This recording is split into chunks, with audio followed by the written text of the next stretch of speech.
It's a story making news this weekend.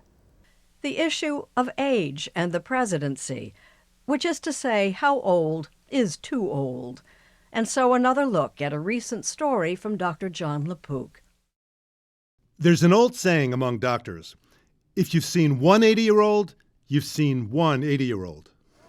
Some will act like they're 60 or 70, while others seem a lot older. You hear a lot of people asking, how old is too old? And shouldn't it be how old is too old for what function? Absolutely. I could not agree more. Is part of you just getting sick and tired of this discussion? No, I'm never tired of discussing aging. Dr. Louise Aronson is a geriatrician and professor of medicine at the University of California, San Francisco. Her best-selling book, Elderhood, is about redefining old age. I honestly think anybody who's lived past their 40s knows age matters, right? Your body changes, your brain changes. What I would like to see is a conversation where we actually discuss the things that matter. It gets tricky, right? Because absolutely. You have things like wisdom, right, brushing up against decreasing cognitive function. Right. I mean, there is a lot of variability. A healthy human brain has up to 100 billion nerve cells making trillions of connections with each other. Recent research suggests a normal part of aging involves forgetting less important memories to help make room for new ones. The problem comes when normal forgetting is coupled with an abnormal process causing dementia. I would say by far the biggest fear my patients have is that they're losing it. Right. And very often it'll start with, I couldn't think of a name. I mean, it was somebody who I know so well. Right. How important is that? How worried should they be? I would say they should not be worried. And what about misplacing objects? Sometimes it's a matter of attention. So what may be happening in situations where people said, I couldn't find my keys, is that they weren't paying enough attention to the keys. Maybe they were talking to someone when they put them down, and consequently that memory isn't within their grasp in the way they would hope. But if you find the keys and you don't know what they do? Oh, that's a bigger problem, yes. Right. That distinction between normal and abnormal aging is increasingly important as the number of older workers continues to grow. And in most cases, mandatory retirement at a certain age is illegal. Congress today gave final approval to a bill that outlaws mandatory retirement for most workers at any age. But there are exceptions when public safety is at stake. For example, FBI agents must retire at 57, commercial airline pilots at 65. But there are no age limits for surgeons.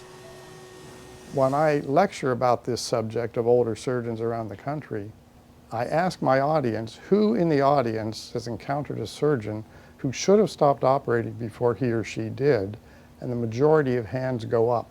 Doctors think that they know best. Dr. Mark Catlick is a thoracic surgeon and chief of surgery for LifeBridge Health in Baltimore. Okay, let's go.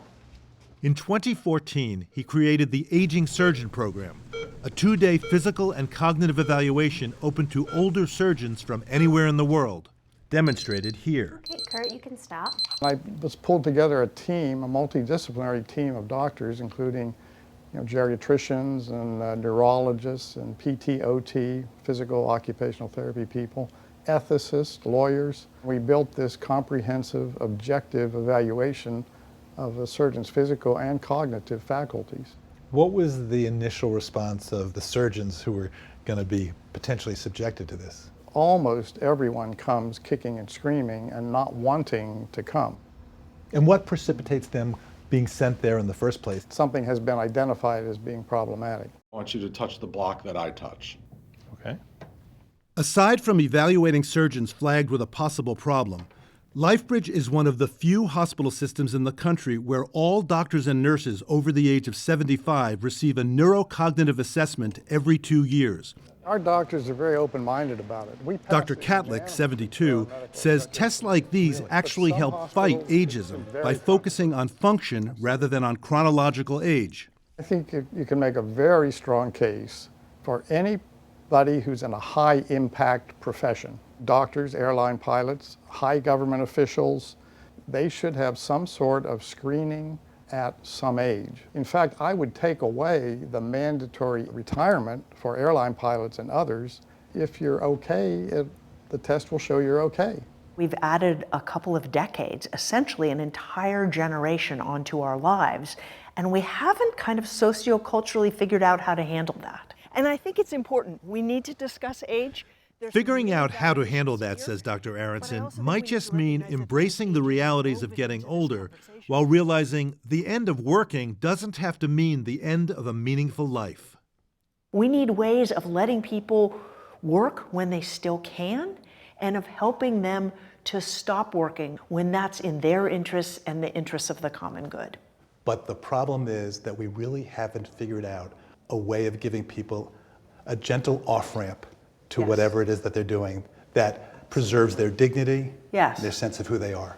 Almost all of us will live to that phase of life, and so if nothing but the most selfish of reasons, we should be doing that right now.